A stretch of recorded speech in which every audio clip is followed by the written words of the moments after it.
வாழ்க்கையில் அநேக மனிதர்களை சந்தித்திருப்பீர்கள்.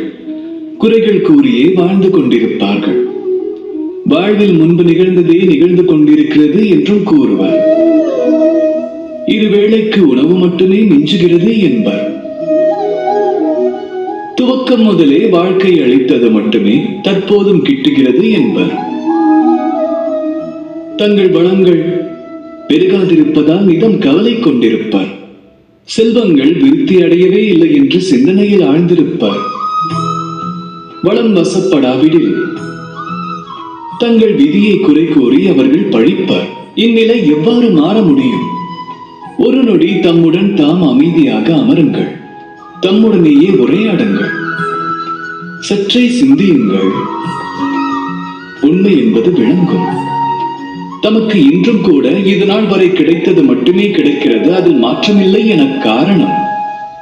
தாம் இன்றும் கூட இது நாள் வரை செய்ததையே திரும்ப திரும்ப செய்து கொண்டிருக்கிறீர்கள். அதில் ஏதும் விசேஷமோ புதுமையோ இல்லை.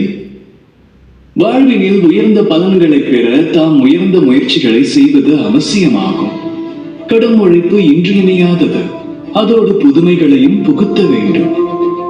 தமது ஒரு பசுமாட்டிடம் சத்து நிறைந்த பாலை பெறும் எதிர்பார்ப்பு இருந்தால் அதற்கான ஆதாரமும் சத்துள்ளதாகவே அமைய வேண்டும்.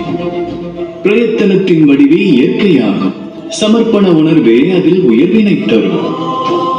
முயற்சி மற்றும் சமர்ப்பணம் இரண்டும் பெருகட்டும்.